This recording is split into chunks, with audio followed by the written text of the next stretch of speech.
Yesterday, I ran in a 5K race here in Lancaster. I hadn't planned on running in the race. It just kind of happened.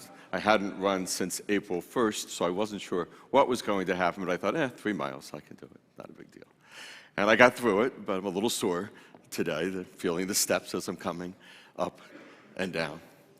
But the race was for Alzheimer's, and dementia is one of the things my mother passed away from, and there's a lot of people suffering in different ways as family members or the person themselves. A lot of good causes out there.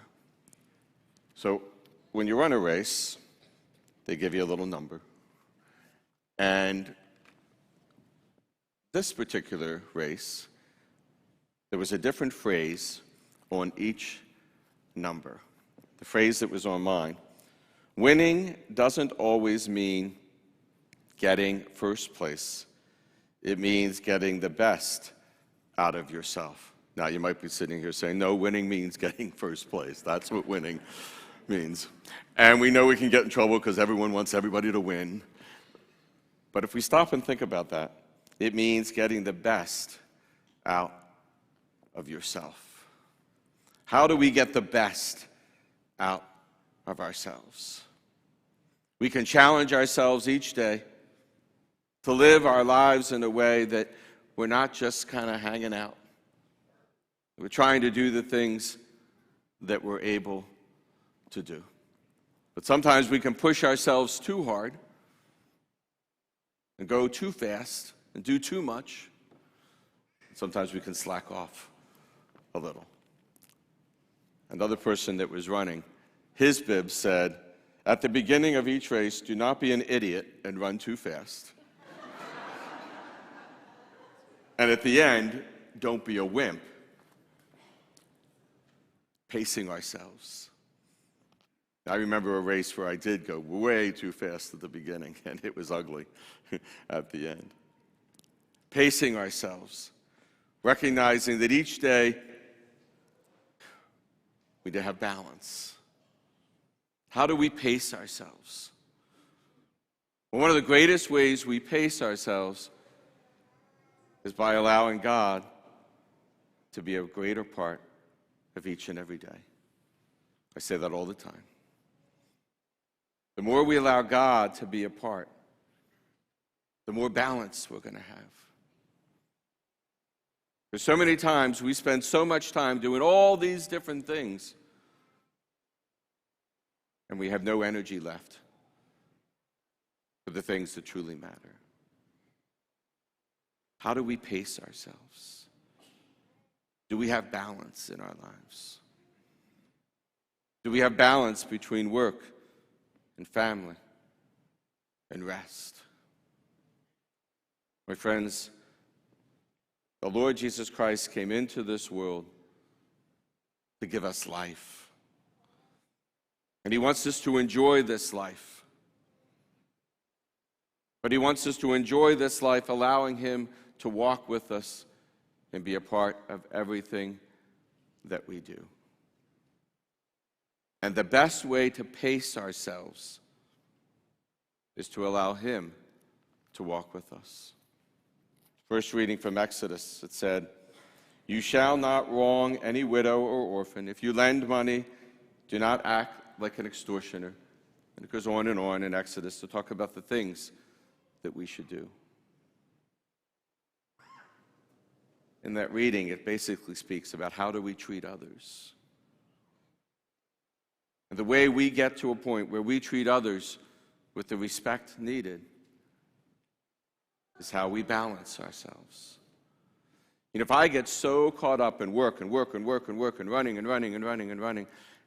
that before I know it, it comes out in other ways and not always in a healthy way.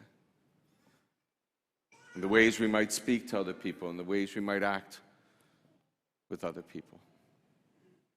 If we take each day some time with the Lord, and we know that. We're here today because there's something inside that says, I need to have that balance. I need to take the time with the Lord each day. But we get caught up in so much other stuff. We get caught up in so many other things. We all know it sounds nice to pace ourselves. After the last Mass, someone said, yeah, it sounds nice. It's hard. But perhaps if we consciously make sure that we take that time with the Lord each day,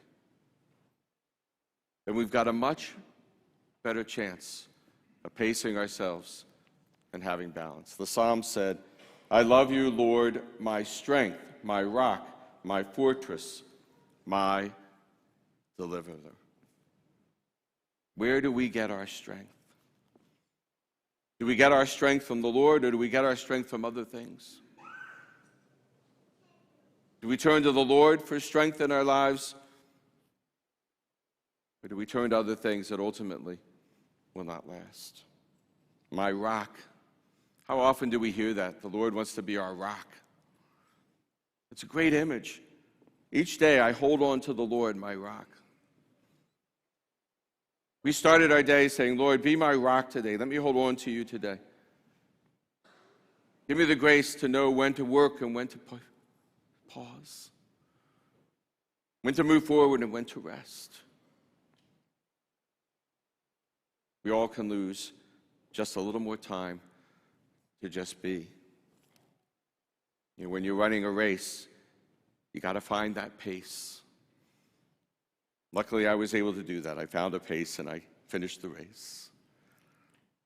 But I know if I had gone out too fast, it wouldn't have happened. And when you run in a race, you see everybody else going. They just keep going, and you're just going as you watch everybody disappear in the distance. Maybe that happens in life too. We feel like everyone else is disappearing in the distance, and we pace ourselves. My rock, my fortress. The Lord wants to be that fortress around us that protects us. But He can't do that if we don't spend time with Him. He can't help us pace ourselves if He's just an afterthought. Or if He's just someone we talk to if we have time. My deliverer. What might the Lord need to deliver us from today? What might be happening in our lives right now that keeps us from being able to run our race in the best way possible? You know, there's things happening all over our world right now. Terrible, difficult things. And there may be difficult things happening in your life and my life at this very moment. How do we deal with it all? By trusting that somehow God's there. And how do I trust that God is there? By making sure I stay in touch with Him each day. St. Paul said, how you turn to God from idols to serve the living and true God. We're here today because we want to serve God. We know He's God. But we can get caught up in idols, other things that we think are going to make us happy. Somehow each day we need to ask God for the grace to allow Him to be the foundation of everything we are. Imagine what's going to happen different today if we allow the Lord to truly be the foundation of everything we are. And to await His Son from heaven, who He raised from the dead, Jesus, who delivers us from the coming wrath. Jesus suffered and died and rose from the dead, not just so He could be out there somewhere, but so He could be right here with us. In the midst of all the struggles, in the midst of all the craziness, in the midst of all the things happening. How do we pace ourselves? By then the familiar gospel. You shall love the Lord your God with all your mind, soul, heart, and love your neighbor as yourself. I can't love the Lord my God if I don't spend time with him. If he's just out there. I can't love my neighbor as God has loved me if God's just out there. So we invite God into our race. We ask God to help us to pace ourselves, to not move too fast or too slow.